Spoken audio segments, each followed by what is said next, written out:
నమస్కారం.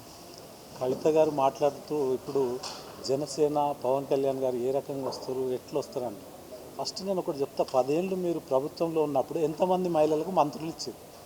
ఎంతమంది ఎంతమంది మహిళల్ని మంత్రులుగా చేశారు? ఫస్ట్ క్వశ్చన్ ఇది. మీరు మహిళలకు క్షమాపణ చెప్పాలి. ఎందుకంటే మీరు తప్పితే ఇంకో మహిళ కనిపించలేదు గవర్నమెంట్ ఉన్నప్పుడు. ఒకసారి అర్థం చేసుకొని మీరు మాట్లాడితే, మీరు ఒక్క క్వశ్చన్ వేస్తే 100 క్వశ్చన్లు వేస్తారు తెలంగాణ కోసం.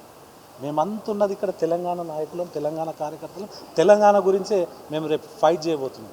మీ మీద కూడా మీరు ప్రభుత్వంలో ఉన్నప్పుడు అనేక సమస్యల్ని ప్రభుత్వం దృష్టికి తీసుకొచ్చినాం. మేము ఇంటర్ విద్యార్థులు అయితే ఏంది, డ్రగ్స్ మీద అయితే ఏంది, అనేక సమస్యలు మీ వైపు తీసుకొచ్చినాం. అదే నల్లమల్ల అడవుల గురించి ఏదైతే యురేనియం తవ్వకాల మీద కూడా రౌండ్ టేబుల్ సమావేశం పెట్టడం జరిగింది.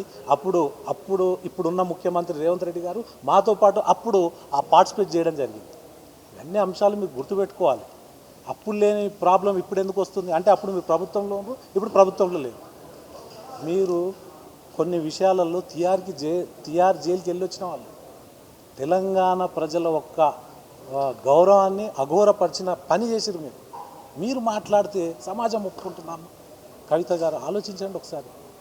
ప్రభుత్వంలో మీ ఆస్తులు ఎన్ని? 2009లో మీరు ప్రభుత్వంలో రానప్పుడు వీళ్ళ చిట్టా తీయండి, వీళ్ళ ఆస్తులు ఎంత.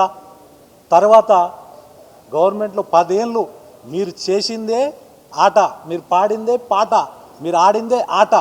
ఎక్కడ పడితే అక్కడ ఎన్ని కోట్ల రూపాయలు, ఎన్ని లక్షల కోట్లు మీరు ఆ రోజు తెలంగాణ 2 రాష్ట్రాలుగా విడిపోయినప్పుడు మనకు తెలంగాణలో ఎంత అప్పు ఉంది ఒకసారి గుర్తు చేసుకోవాలి. ప్రతి తెలంగాణ బిడ్డకి ఇది వర్తిస్తుంది.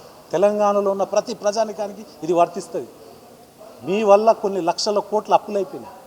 మీరు చేసిన కోణాలు అన్నీ కాదు, కొత్త ఆలోచనలతోటి కొత్త ఎక్కడ నిరుద్యోగులకు ఉద్యోగాలు అన్నారు ఇచ్చిర్రా, నీళ్ళు అన్నారు ఇచ్చిర్రా, డోర్ టు డోర్ ఏది ట్యాంక్ బండ్ దగ్గర హెలికాప్టర్లు ల్యాండ్ చేస్తామన్నారు. ట్యాంక్ బండ్ని కొబ్బరి నీళ్ళు ఉంటాయని చెప్పారు.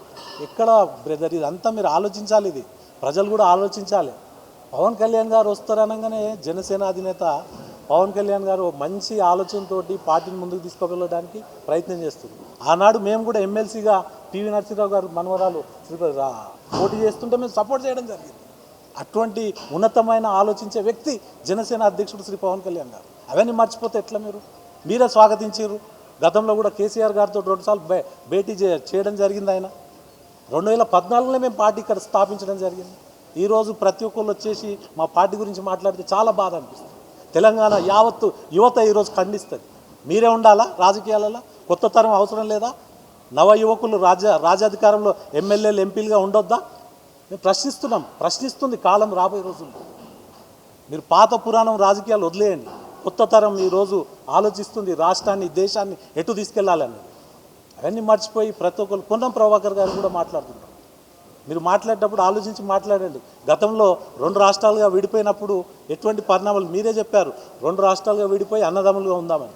ఈరోజు మళ్ళీ ఒక అంశాన్ని ముందుకు తీసుకొస్తున్నారు. ఇటువంటి అంశాలని మేము ఖండిస్తున్నాం.